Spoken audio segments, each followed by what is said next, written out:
one of the things we've seen and one of the reasons we're here is that it's very difficult for some of our colleagues to deal with issues of sexual harassment. And I think one of the important fallouts of this hearing is an awareness that it exists.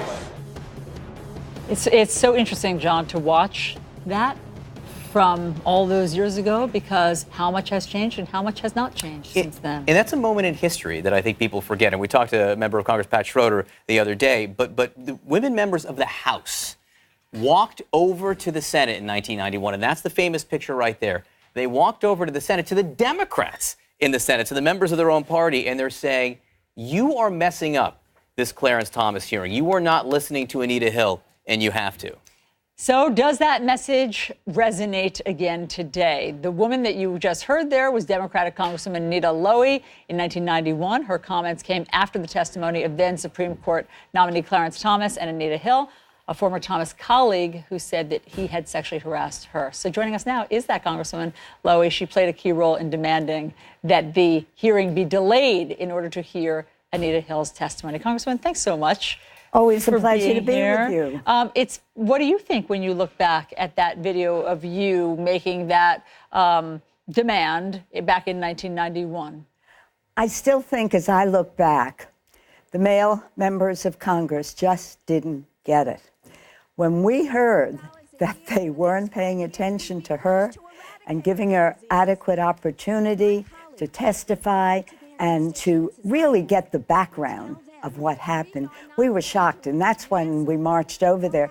Believe it or not, the senators were in a caucus. Senator Mitchell came out and wouldn't allow us in to talk to the members. Why not? What did they say to you? Oh, well, I don't know. They didn't feel that we belonged at the caucus meeting. So the whole incident was shocking.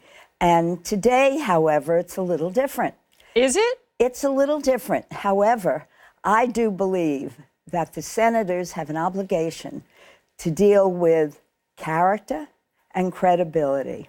And I don't think that her request to have an FBI background check is improper. Certainly, it took guts for Dr. Ford to come out with this and testify. Remember, this is a lifetime appointment. We're going to have this judge, as we now have Clarence Thomas, for a lifetime. Understood, but I think you know that President Trump is never going to agree to that. He's the one who has to give the directive of whether or not the FBI would reopen the background check. That's not going to happen. That's a non-starter. Well, it's unfortunate that this is not a requirement, because if you have a situation where Judge Kavanaugh says, I didn't do it, and you have Dr. Ford, and took a lot of guts for her to get out there, then I think you need a third party, the FBI, to really validate their statements. You said back in 1991 the male senators didn't get it. A lot's changed since 1991. Do you think they get it today? We'll have to see. We'll have to see whether they get it or not. I'm sure some would get it and some don't get it. But what, I mean, from what you've seen thus far, what would be the evidence that they get it? They understand how sexual assault allegations come forward. They understand the sensitivity of all of this.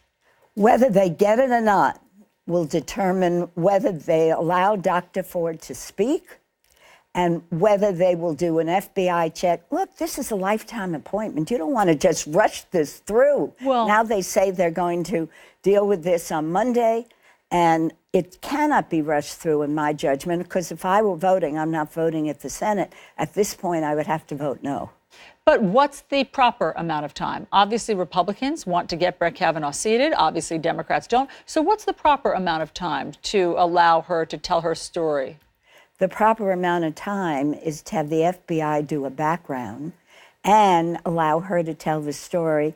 Because if you have a situation where some believe her, some don't believe her, and some don't want to believe her, then I think you need the third party to validate. I understand, but it sounds like that's not going to happen. So given that the FBI is out of the equation, because President Trump does not want to have them reopen the background check. As he has said, that Brett Kavanaugh, he said, has been subject to something like 6 background checks. Surely something like this would have come out.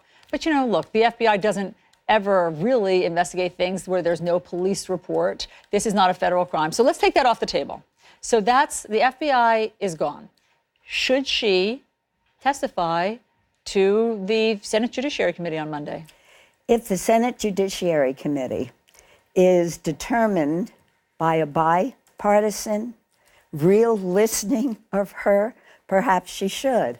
But if a group of senators have made their mind up that they're not going to believe her, then you need a third party to validate what she's saying and what he's saying. He says, no, I didn't do it. She says, yes, he did. And frankly, as a woman, it takes a lot of guts to come out publicly and discuss this incident. And that's what she's calling for. So what she's calling for is, let's hear from some of the other people who were there. So she says, I think that there were something like 6 people at this party, and she would like them to take the time to investigate and talk to the other people and what their memories are of the party. Chuck Grassley has said, no, there will only be these 2 witnesses, Brett Kavanaugh and Dr. Ford. So if she has 24 hours to decide. I mean, you were instrumental in helping figure out how Anita Hill should do this. What is your advice to Christine Blasey Ford today? I don't understand how Dr. Ford can testify without other witnesses corroborating. Because as you look at this, as you just said, you have the senators saying, testify Monday, that's it. And she has enormous pressure to come testify. If they've already made up their mind they're not going to believe her, then you need someone else, either, as you said, other people who were there, or the FBI. There are other ways to corroborate. Again, I'd like to say this is a lifetime appointment. And it's absolutely essential that we understand the character of this man, the issues, what he stands for and what he's opposed to. But if Chuck Grassley won't let any other witness, do you think she should not show up on Monday? I think she's going to have to make this very tough decision, because if they're already determined not to believe her, then she needs other people to corroborate what she is talking about. It took such guts to come out publicly. I can't imagine what it took before her. And according to her, and according to her testimony to many others privately, this was so disturbing to her. And of course, I can't imagine it. Can't imagine it. So for somebody, for a senator, to vote for a judge who denies this action and yet doesn't feel other people should corroborate either what he's saying or what she's saying, I think is absolutely wrong. Congresswoman Anita Lowey, we thank you for being here. Thank you. We'll see what happens. A pleasure to be with you. Thank you.